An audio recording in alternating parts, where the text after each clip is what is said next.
Mensajes en Dios con nosotros, con el pastor Marco Núñez del Arco. Dios le bendiga, la paz del Señor, que van a estar aquí en Dios con nosotros. Aquí en Santa Cruz, en el Quinto Anillo, esquina Cambódromo, en la ciudad de La Paz, en la 12 de la Balivián, en la zona sur, en Cochabamba, en la sala 5 de los Cines Prime, en el Upper Mall, y también en los diferentes lugares allá en Bilbao, allá en Lima, allá en New Jersey. Donde te encuentres, estamos reunidos en DCN para juntos celebrar la palabra, el mensaje y la salvación de Cristo a través de la cruz del Calvario. Así que donde te encuentres, únete a nosotros aquí en DCN. Y hoy día estamos entrando ya al cuarto capítulo de esta serie que se llama Saqueadores del Infierno. Saqueadores del Infierno. Y alguno me dice, pastor, qué feo nombre, Saqueadores del Infierno. Y quiero explicarle de que Jesús dijo, las puertas del infierno no prevalecerán contra la iglesia. Ojo, las puertas del infierno no prevalecerán contra la iglesia. O sea, que las puertas que están siendo atacadas no son las de la iglesia. Después de la cruz de Cristo, las puertas que están siendo atacadas son las puertas del infierno. La iglesia tiene toda autoridad. La iglesia tiene el poder de la palabra. La iglesia tiene el poder del nombre de Jesús. Y la iglesia va al infierno, rompe esas puertas del infierno y saquea y trae a la luz de Cristo aquellas cosas que el diablo te robó. Si el diablo robó tu matrimonio, Dios quiere restaurar tu matrimonio. Si el diablo te robó a tus hijos, Dios quiere restaurar a tus hijos. Si el diablo te robó a tu familia y se están yendo al infierno con idolatría, con maldiciones, con brujería, Dios quiere que tengas la autoridad para arrancar sus nombres, y sus nombres ya no estén escritos en el infierno, sino estén escritos en el libro de la vida. Ellos, tus familiares, tus amigos, la gente tuya, ya no tenga por qué ir al infierno. El infierno ya no tiene por qué reclamarlos por su pecado, sino que ahora la sangre de Cristo, que tiene poder, nos limpia de todo pecado para que podamos ir al cielo en el nombre de Jesús. ¿Cuántos saqueadores del infierno hay aquí? Griten un fuerte gloria a Dios. Y empezamos el capítulo 1 hablando justamente acerca de todo lo que es la autoridad de los cristianos para poder predicar la palabra de Dios. Dios quiere que prediques la palabra. Ya hablamos acerca de esta parábola donde el rey invita a una gran cena. Bueno, primero entendemos que era un hombre rico que invitó a una gran cena. Y ahí pusieron 3 excusas. Uno dijo, acabo de comprar una quinta, no puedo ir, tengo que ir a verla. Segundo, acabo de comprar 10 bueyes, 5 yuntas, tengo que probarlas. Tercero, me acabo de casar, disculpen, no puedo ir. Las 3 excusas, hasta el día de hoy la gente las sigue cometiendo, son 3 mentiras. ¿Quién compra una quinta sin verla? ¿Quién compra yunta de bueyes, los tractores de la época, sin probarlo? Y tercero, la ley judía decía que cuando uno se casaba, 1 año no tenía que trabajar, 1 año no iba a la guerra, para ser feliz a la mujer con la que se casó. Miren lo que Dios quería, que durante 1 año el hombre trabajara duro para ser feliz a la mujer con la que se casó. ¿Cuántas mujeres quieren eso? Griten amén. Chicas, con razón te pueden decir que se quejan, ¿no? Mira, Dios pensé, decía, 1 año que me la cuiden, que me la mimen, que me la amen, que le compren cartera, vestidos. Grite amén, gloria a Dios, aleluya, pastor, ¿no? Ahí te van a comprar tu ¿cómo es? Pandora, ¿no?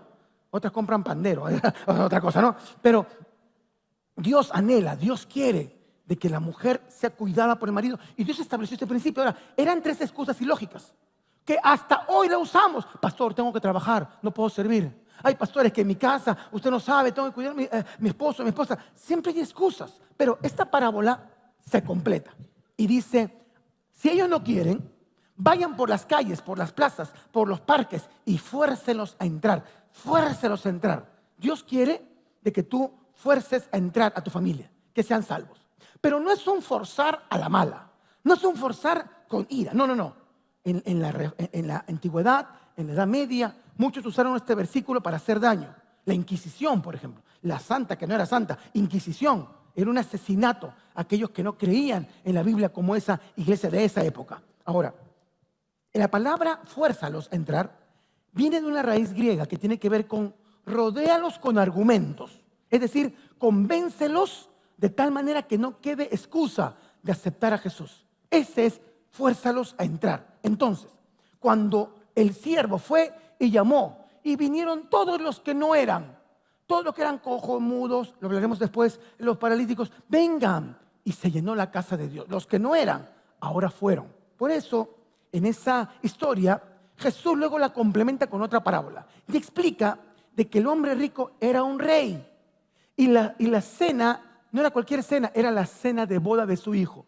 Dios, el Rey, puso a Jesucristo en la cruz del Calvario para que usted y yo podamos comer de la salvación. Podamos sentarnos en la mesa de Dios y juntos podamos entrar al reino de los cielos. La historia termina triste porque se descubre a un hombre que estaba en la cena, pero no estaba con vestiduras dignas. El rey lo mira y le dice, amigo, o sea que era su amigo. Era alguien que empezó bien y terminó mal. Este rey era Dios, no podía mentir. Es como Jesús, cuando Judas lo besa y le dice amigo. Le dijo amigo porque era su amigo. Con un beso traicionas al Hijo del Hombre. Es decir, hay gente que empezó bien, empezó como amigo de Dios, pero terminó lejos de Dios. Fue como Balaam, el profeta, que empezó como profeta y terminó como adivino. Porque hay gente que empieza bien, pero termina mal. Porque por eso no tenía ropas dignas. Y el día de las bodas del Cordero, sus ropas estaban manchadas. Era el pecado. Gente que vivía en pecado, que había sido un día amigo de Dios, pero se había apartado de Dios y había llegado al cielo con pecado. El rey dijo, sáquelo, échenos fuera. Por más que fue mi amigo, échenos fuera. Allí será el lloro y crujir de dientes. ¿Ok? Ese capítulo nos hizo pensar, qué urgente es predicar la palabra del Señor. Cuánta urgencia hay en que podamos predicar. Y luego nos fuimos al concepto de las coronas. Cuando usted predica la palabra, usted gana gente para Cristo y en los cielos esa es una corona para usted. Pero también usted es la corona de alguien. Y Dios nos está mandando a hacer coronas, a que juntos podamos alcanzar las promesas de nuestro Dios. Dios quiere que tengas coronas. Dios quiere que prediques la palabra y Dios quiere que tu familia sea salva por el poder del Evangelio. Dios anhela que tú también seas salvo y que toda tu casa pueda ser salva. Libro de 2 de Samuel, capítulo 5. 2 de Samuel, capítulo 5. Vamos desde el versículo 1. Dice, y vinieron todas las tribus de Israel a David en Hebrón y le hablaron diciendo, henos aquí, hueso tuyo y carne tuya somos. Y aún antes de ahora, cuando Saúl reinaba sobre nosotros, eras tú quien sacaba a Israel a la guerra y eras tú quien lo volvía a traer. Además, Jehová te ha dicho, tú apacentarás a mi pueblo Israel y tú serás príncipe sobre Israel. Vinieron pues todos los ancianos de Israel al rey de Hebrón, y el rey David hizo pacto con ellos en Hebrón, delante de Jehová, y ungieron a David por rey sobre Israel.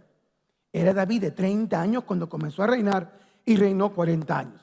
En Hebrón reinó sobre Judá 7 años y 6 meses, y en Jerusalén reinó 33 años sobre todo Israel y Judá. Entonces marchó el rey con sus hombres a Jerusalén contra los jebuseos que moraban en aquella tierra, los cuales hablaron a David diciendo, tú no entrarás acá, pues aún los ciegos y los cojos te echarán. Queriendo decir, David no puede entrar aquí. Pero David tomó la fortaleza de Sión, el cual es la ciudad de David. Y dijo David aquel día, todo el que hiera a los jebuseos, suba por el canal y hiera a los cojos y a los ciegos, aborrecidos del alma de David. Por esto se dijo, ciego y cojo no entrarán en la casa.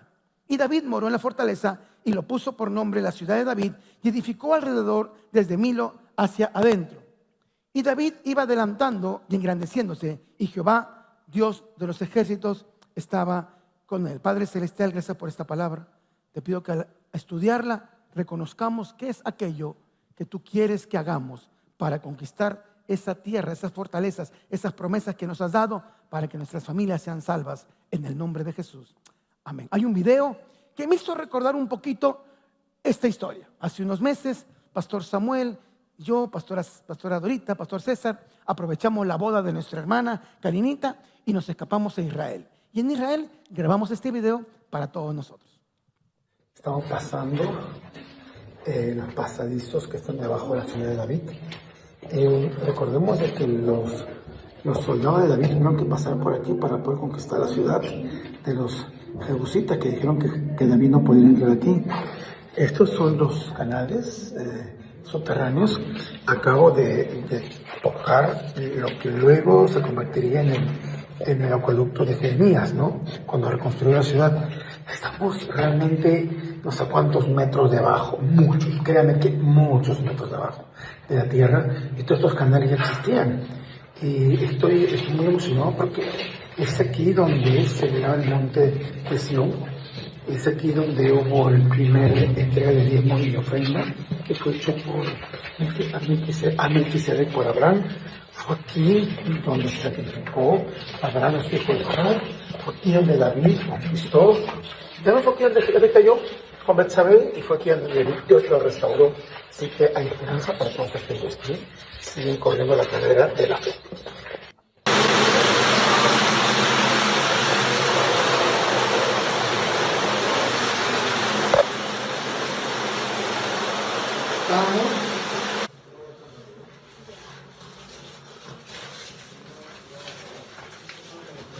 Madre,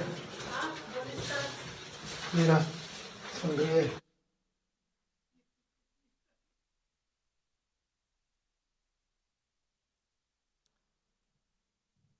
Ahí está David. Ah, no, mi papá, ese es el pastor César. Abraham estaba ahí, ¿no? Esa es la ciudad de David. Ahora, dice la Biblia en el versículo 1 de que algo sucedió especial. Antes de la historia que vamos a contar, tenemos que entender el contexto. Dice allí, vinieron todas las tribus de Israel a David en Hebrón y le dijeron, henos aquí, hueso tuyo somos y carne tuya somos. Ahora, lo interesante es esto, es de que vinieron a David, cada príncipe de cada tribu. Las 12 tribus vinieron a hablar con David. Le dijeron, David, aquí estamos. Saúl acaba de morir. No tenemos rey, no tenemos rey. Y están los enemigos listos para atacarnos. Así que por favor, aquí estamos. Guíanos, reina sobre nosotros. Sé nuestro comandante, sé nuestro guerrero, porque si no nos van a matar a todos. Y David aceptó por una sencilla razón. Porque Dios lo había dicho, sí, pero porque los reyes, los príncipes dijeron, recuerda que aun cuando Saúl gobernaba, tú eras el que nos llevaba a la guerra y tú eras el que nos traía de la guerra. Permítame el primer punto. Qué interesante saber de que puede ser que haya autoridad delegada sobre muchos de tus jefes, de tus gerentes, pero al final era David el que llevaba la guerra, los traía, los devolvía, les daba la victoria, era el estratega, y con el tiempo David se convirtió en el rey. ¿Qué te quiero decir? Muchos de ustedes tienen diferentes trabajos y quizá tú no eres el jefe, quizá hay un gerente, quizá hay un dueño, y sin embargo, este es mi consejo: únete a su sueño. Ayúdalos, sé fiel con tus jefes, sé fiel con tus gerentes, sé fiel con el dueño de la empresa. Porque si tú eres fiel con el sueño de alguien, Dios será fiel con tu propio sueño. Te explico. José primero se tuvo que unir al sueño de su padre, al sueño de Potifar, al sueño del copero, al sueño del panadero, al sueño de Faraón, para que después Dios cumpliera su propio sueño. Cuando tú eres fiel con lo ajeno, Dios te da lo propio. Cuando yo hablo con gerentes o con dueños de empresa, les pregunto, ¿cómo fue que empezaste la empresa? Y todos me dicen lo mismo. Yo era el mejor vendedor. Yo era el que le cuidaba la espalda al dueño de la empresa. Yo era el hombre más trabajador, el que llegaba más temprano, el que me iba más tarde. Porque hay un principio espiritual. Cuando tú eres fiel con lo ajeno,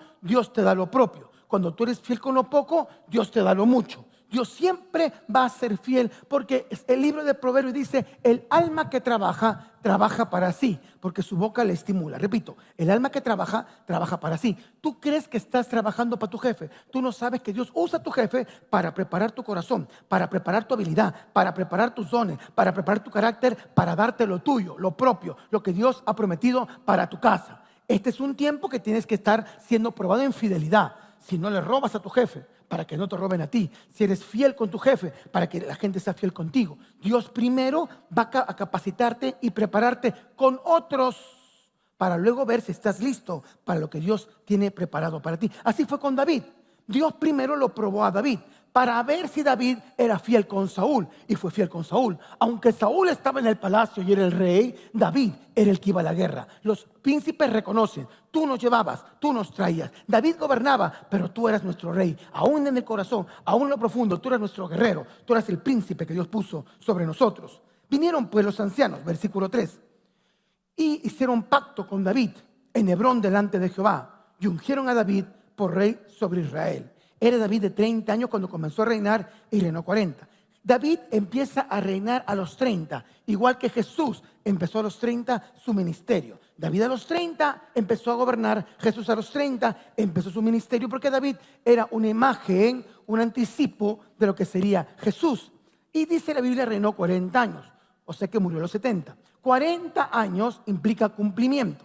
En la Biblia todo tiene un significado. 40 años significa el proceso completo. 40 días Jesús se preparó para enfrentarse a Satanás en la tentación. 40 años estuvo Israel dando vueltas por el desierto. Y en Hebrón, versículo 5, reinó sobre Judá 7 años, 6 meses. Y en Jerusalén reinó 33, sobre todo Israel y Judá. Otra vez la simbología. 33, que fue la edad que Jesús murió. Pero 7 años siempre es proceso. Siempre es proceso. Por ejemplo, Jacob. 7 años Jacob estuvo trabajando por la que no quería, que era Lea, y luego trabajó 7 años por la que sí quería, que era Raquel, y luego trabajó 7 años por su propia riqueza. Eso también es un significado. Son procesos. Primero vas a trabajar con lo que no querías, con lo que no te gusta. ¿Cuántos de aquí saben que para llegar a una posición primero tienes que trabajar como no querías, verdad? Tú quieres ser gerente, primero limpia baños, ¿no? Primero traiga el cafecito al jefe, primero llegue temprano, sea el primero en llegar, el último en irse. Primero uno tiene que trabajar en lo que no quiere. Cuando uno descubre a los más famosos cineastas, ellos empezaron siendo mensajeros de los productores, siendo ayudantes, y poco a poco fueron creciendo. Hay un famoso director italiano que comentaba que él empezó primeramente siendo un encargado de los que alquilaban películas, de los que vendían y compraban las películas, y él estaba allí hasta que se aprendió todos los nombres de los actores de las películas, de los directores. Y un día fue a pedir una cita y en la entrevista sacó todo lo que conocía y lo contrataron como asistente. Y él empezó como el asistente del asistente del asistente del asistonto de la empresa. Y poco a poco él fue escalando, fue creciendo hasta ser un hombre muy reconocido el día de hoy. ¿Por qué? Porque si tú eres fiel en lo pequeño, Dios te da lo propio. Pero también tienes que empezar con cosas que quizá no te gustan. Trabajar de una manera que quizá tú no querías. Pero esta generación dice, no, yo si quieren que vaya todavía, ¿no? Y el papá dice, ay Señor, te lo llevas o te lo mando, ¿no ves? Tienes que ganártelas, tienes que esforzarte, mi hijo. No, yo quiero trabajo desde mi casa, remoto, ¿no? No quiero ir hasta allá. Hace unos días, hace unas semanas en realidad, conseguí un trabajo para un joven de la iglesia. Y le dije, mira, te toca ir a este lugar. Ya hablé con el gerente, te están esperando. Amén, pastor, gracias, me dijo, ¿no? Y al día siguiente llamé al gerente. ¿Cómo le fue a mi recomendado? Pastor, la cita era a las 9 y me llamó a las 8:30 y me dijo, ¿no puede hacer la entrevista por Zoom? Así que ahí nomás, pastor, ¿no? Casi lo bautizo 5 minutos bajo el agua, ¿no ve? Porque no había entendido que hay procesos en la vida, hay etapas que quizá tienes que hacer lo que no te gusta para que en un momento de tu vida hagas lo que sí te gusta. Aquí en estos capítulos hay muchas enseñanzas de parte del Señor, pero dice así, entonces. Y aquí arrancamos con la prédica de hoy. Entonces marchó el rey con sus hombres a Jerusalén contra los jebuseos que moraban en aquella tierra. Ahora, estos jebuseos sí habían sido vencidos inicialmente por Josué. Usted se acuerda de la historia, ¿verdad?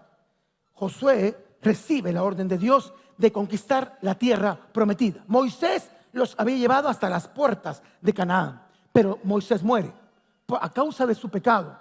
Pastor, ¿cuál fue el pecado de Moisés? La ira. Él se enojó. Dios le dijo, háblale a la piedra. Pero Moisés golpeó la piedra y Dios se enojó.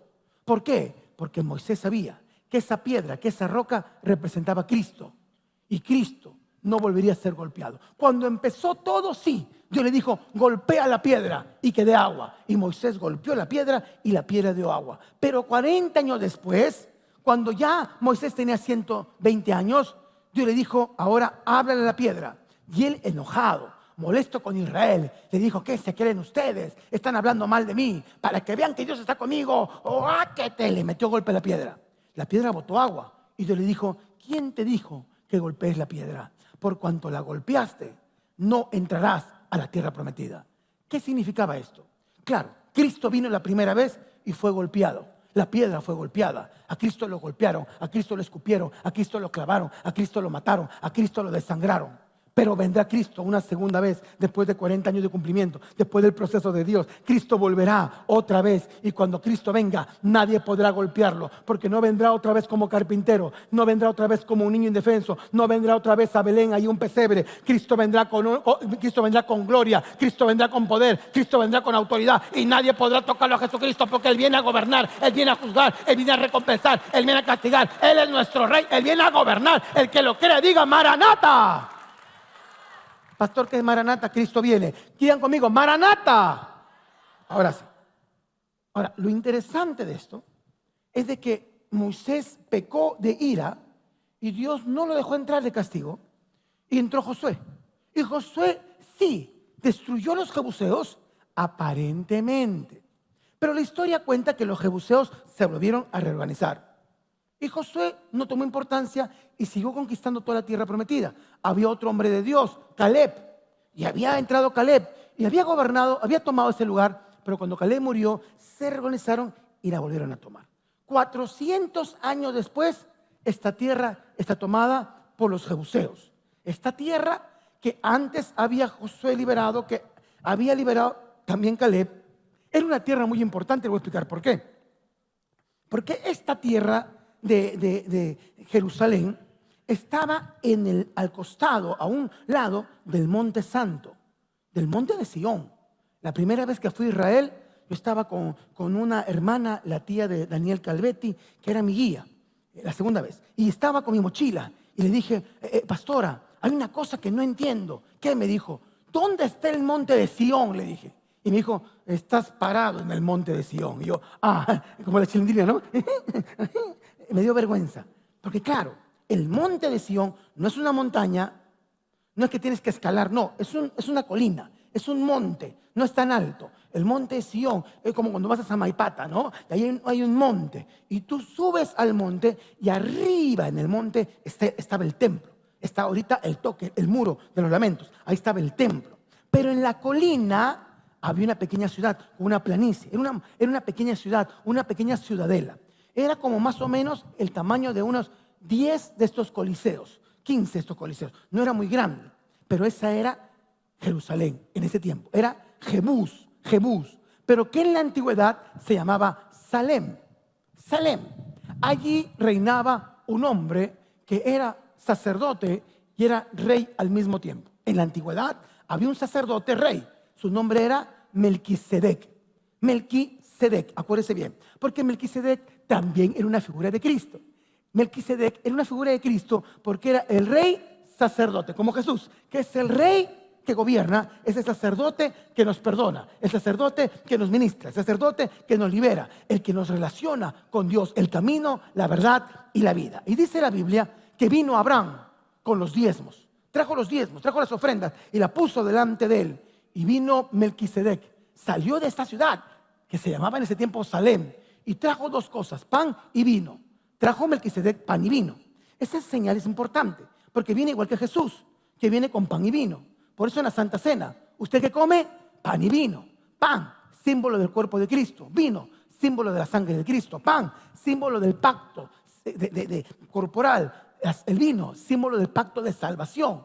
Ese pan y vino que trajo Melquisedec a Abraham era un simbolismo. Por eso ese lugar era tan importante. El primer altar, muchos creen, fue hecho allí. Ese momento especial donde Melquisedec bendijo a Abraham. Y lo bendijo y Abraham se enriqueció. Pero Abraham empezó a cumplir las promesas de Dios. Y a través de Abraham vino toda la descendencia hasta llegar a Jesús. David era un descendiente de Abraham. David era un heredero de esas promesas también. Así que David sabía que ese lugar era estratégico.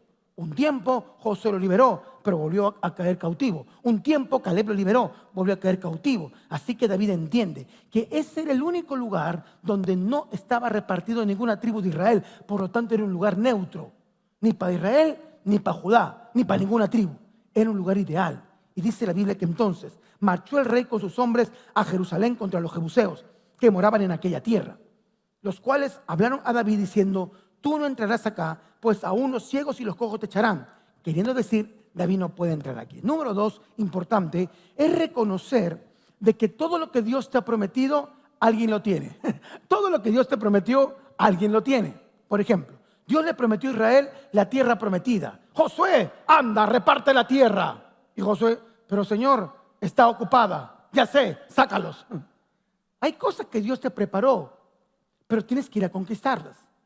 Hay gente aquí que Dios te ha dado ya la esposa, tienes que ir a conquistarla, ¿no? Hay gente aquí que tiene ya, qué sé yo, la idea del negocio, anda, conquístalo. Gente que tiene idea del ministerio, anda, conquístalo. Pero hay algunos cristianos que dicen en su hamaca espiritual: no, yo estoy esperando en el Señor, ¿no? Estoy esperando. Sarta de flojo, dice el Señor. Levántese ahora, vayan, peleen, conquisten la tierra. Hay un versículo que a veces usamos mal. Y es cuando Moisés está escapando de Egipto. Y el faraón viene por detrás con todos sus ejércitos. Y adelante tiene el mar. Y Moisés dice una frase que muchos pastores predican y lo predican mal. Porque dice esa frase así. Moisés dice, quédense quietos, tranquilos. Jehová peleará por nosotros y estaremos tranquilos. Uno dice, ¿qué tal fe de Moisés? ¿Qué tal poder? Y Dios le llama a Moisés. Moisés, ven acá. Sí, Señor. ¿Qué haces? Párate, ponte en pie, marcha y camina y abre el mar. No fue de que Dios dijo, tranquilos ustedes, yo peleo. No, en la Biblia siempre, a excepción de una vez, siempre dice, levántense, caminen, peleen, conquisten, ataquen, voy con ustedes. Siempre el Señor te manda a conquistar, te manda a pelear por tu matrimonio, para vencer tu carne, pelear por ese negocio, pelear por tus hijos. Dios siempre quiere que conquistes la tierra. No vamos a heredar la tierra, vamos a conquistar la tierra. Lo único que vamos a heredar es la salvación, porque Cristo ya la ganó por nosotros en la cruz del Calvario. Todo lo demás hay que conquistar. Así que el Señor quiere que conquistes. Yo le digo a Moisés, ¿qué haces allí? Hijito, qué bonito tu discurso, qué poético, hermoso, pero no. Levántate, camina, abre el mar, conquista. La fe va con obras. La fe tiene que hacer algo. La fe, si no hace nada, no era fe, es esperanza. El que tiene esperanza, espera. Y Dios dice, no, esto necesitas fe. Tienes que ir con fe, tienes que levantarte más temprano, tienes que dormir que es un poco más tarde, tienes que ser una persona que vaya de manera consciente, tienes que ir de manera consistente, tienes que ir con la fe pero también con acción. Algo tienes que hacer. Así de que David se levantó, sabía de que no podía quedarse en ese lugar, porque él sabía que las promesas de Dios siempre se conquistan. Iglesia, di conmigo, las promesas de Dios están un poco flacos. Solamente hombres. Chicos, vamos a enseñar cómo se dice. Digan conmigo, varones, las promesas de Dios. Chicos, estamos en problemas. Vamos a ver, mujeres, digan conmigo, las promesas de Dios. Vamos, todos juntos. Las promesas de Dios se conquistan. ¿Tienes que conquistarle en oración? ¿Tienes que conquistarle en ayuno? ¿Tienes que conquistarlo con sabiduría? Hay cosas que vas a tener que empezar a hacer. Y David marchó y dice que se encontró con un pueblo autosuficiente. Es que antes de la caída viene la soberbia. Y cuando alguien tiene soberbia, es inevitable la caída. Cuando tú veas a alguien orgulloso, alguien activo, alguien prepotente, alguien autosuficiente, prepárate porque inmediatamente después, inmediatamente en una semana, 2 semanas, un mes, un año, yo no lo sé, inmediatamente después viene la caída. Son hermanitos, la caída y la soberbia. Antes de la caída viene la soberbia, dice la Biblia. Y este pueblo estaba soberbio. Este pueblo estaba autosuficiente. Se había confiado de que Josué nos votó, pero volvimos. ¿Cómo? Pues son hombres de Dios, aquí estamos. Caleb vino, nos votó, pero volvimos. Y en 400 años nadie nos ha vencido. ¿Quién eres tú, David? Cachorro, primerizo, rey, pocas semanas. No tienes ejército, no tienes fuerza. ¿Quién te crees tú? Porque aún hasta nuestros cojos y nuestros ciegos te echarán. Queriendo decir que David no puede entrar aquí. Entonces, dice la Biblia, David tomó la fortaleza de Sión, la cual es la ciudad de David. Y dijo David aquel día, todo el que hiera a los jebuseos, suba por el canal y hiera a los cojos y ciegos aborrecidos del alma de David. Por esto se dijo, ciego ni cojo no entrará en la casa. Pastor, ¿cómo que David odiaba a los ciegos y los cojos? Nada que ver. Hay que hacer una denuncia por discriminación, ¿no? Ahora todo es discriminación, ¿no? No. David entendía algo que usted y yo no entendemos. Él entendía. Por eso primero dice, y tomó Sión, la ciudad de David. ¿Por qué? Porque David sabía que ese lugar era un lugar santo. Que en ese lugar había estado el altar de Melquisedec. David sabía que en ese lugar Abraham, el padre de los judíos, había entregado sus diezmos, su sacrificio. Había habido un altar delante de Dios. David sabía todo eso y sabía que allí iba a ser el templo. Allí iba a morar el tabernáculo. Allí va a estar la presencia de Dios. Y por eso dijo, no entrarán los cojos y no entrarán los ciegos. ¿Por qué? Mira Levítico, capítulo 21, versículo 18. Levítico 21 y 18 explica el por qué. Porque la ley que Dios había dado a los levitas, por eso el libro de Levítico, porque era de los levitas, la orden que Dios había dado era la siguiente. Ningún varón en el cual haya defecto se acercará a la presencia de Dios. Que sea ciego, cojo, mutilado o sobrado, no entrará al templo, a la presencia de Dios. Uno diría, ¿por qué? ¿Por qué? Es porque Dios, está hablando del tema espiritual, Dios no quiere cojos. Los cojos no pueden entrar al reino de los cielos. Los ciegos espirituales no pueden entrar al reino de los cielos. Los que son mutilados no pueden entrar al reino de los cielos. Los sobrados, los que tienen de más, los que se creen orgullosos, no pueden entrar al reino de los cielos. ¿Entiende lo que te voy a decir? Por favor. Los cojos. ¿Hay algún cojo espiritual aquí en esta mañana? Estos cojos espirituales que tropecé de nuevo y con la misma piedra, ¿no? Pasan los años y no quieren dejar la pornografía.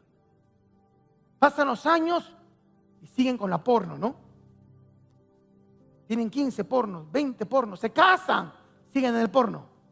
Y por no hacer caso al Señor, se meten en pecados de adulterio, fornicación, se meten en inmoralidad sexual y arruinan su matrimonio, su vida, sus familias. Y esa maldición se la pasan a los hijos. Cojos, cojas, que nunca perdonan, nunca perdonan, nunca perdonan, con amargura y nunca son libres. Son cojas, siempre están cojeando de lo mismo, siempre con el mismo pecado. Cojos espirituales, ciegos espirituales, que no pueden ver la salvación. Miran los placeres de este mundo. Les gustan los placeres de esta tierra, la fama, la vanagloria. Dice la Biblia, los deseos de los ojos, dice el apóstol, los deseos de los ojos, la vanagloria de la vida. Miran este mundo, son ciegos a la realidad del evangelio, son ciegos a la vida eterna, son ciegos al reino de los cielos. Y la Biblia dice, ellos no entrarán a mi presencia. Ellos no entrarán. Te pregunto, ¿hay algún cojo aquí que vienes a la iglesia pero sigues pecando? Pasa el tiempo y sigues en pecado. ¿Hay algún ciego aquí de que pasan los años, escucha la palabra y no puedes ver la realidad del evangelio y sigues con el mismo pecado? ¿Habrá algún paralítico aquí? El paralítico es peor que el cojo, ¿no? El cojo por lo menos va pero cojeando, no. El paralítico no puede. Si alguien no lo carga, no puede. Así hay muchos aquí paralíticos que tienen que cargar para ir a la iglesia. No, pastor, no fui porque mi mujer no fue. ¿Para qué? Pues, tiene que ir tu mujer, tiene que ir tu hijo, tiene que ir tu esposo. Si no, tú no vas. Paralíticos espirituales, que si alguien no los lleva, no pueden ir. Gente amputada. Porque es que, pastor, yo no quiero ir a la iglesia, pero cuando yo tenía 14 años alguien me miró feo. Era visco, seguro, te miró feo. Pero tú no puedes vivir amputado espiritualmente. Gente amputada, gente herida, gente que algo les pasó, el cortejo las dejó, la corteja se la hizo. Por eso no quiero nada con Dios, porque Dios conmigo me traicionó. Amputados en la vida, gente sobrada, orgullosa. Pastor, ¿sabe qué? Agradezca que viene a esta iglesia. Mi vida era otra, pero más bien agradezca que viene aquí.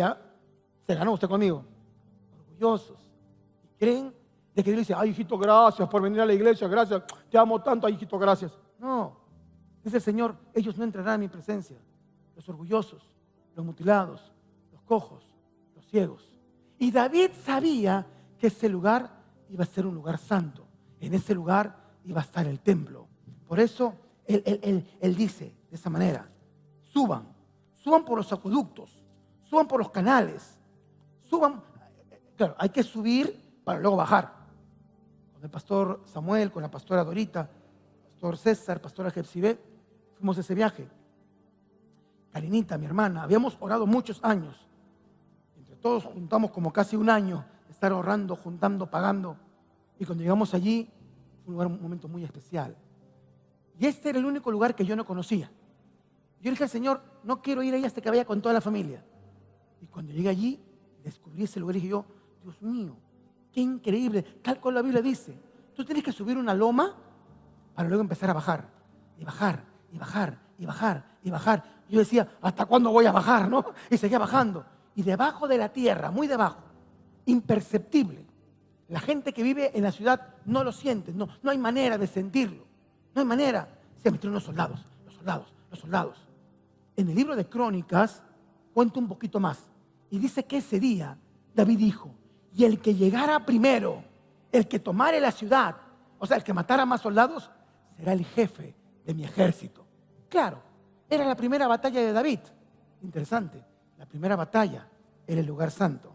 Dios ama que pongas a Él en primero, que busques primero lo santo. Lo primero redime. Lo primero redime. Cuando pones a Dios de primero, Él puede redimir todo lo demás. Cuando pones a Dios lo primero en tu tiempo, Él redime tu día. Cuando lo primero que haces es orar, cuando lo primero que haces es ayunar, cuando lo primero que haces es alabar al Señor, Él redime tu día. Por eso hay gente que dice, oye, ¿cómo te alcanza todo el día? Porque tú lo redimiste, porque tú diste lo primero a Dios y Dios se encargó de tu día. Por eso cuando tú lo primero que haces, cuando te casas, hay gente que se casa y lo primero que hace es, que pastor, venga, ore por nosotros, bendiga el matrimonio. Quiero que lo primero que hagamos como pareja es que usted ore por nosotros. Queremos que el Señor nos bendiga. Lo primero redime el matrimonio. Ay, esto siempre se le ve contento. ¿Por qué será? Porque pusieron a Dios primero, porque honraron a Dios primero. Cuando pones primero tus finanzas, pones primero el diezmo porque lo primero redime. Ay, ¿cómo a ti te alcanza la plata? A mí no me alcanza. Tú te dices, es que yo redimo mi dinero. Yo no soy burro, yo redimo para que me alcance todo. Yo prefiero el 90% con la bendición de Dios que el 100% sin su bendición, porque yo pongo lo primero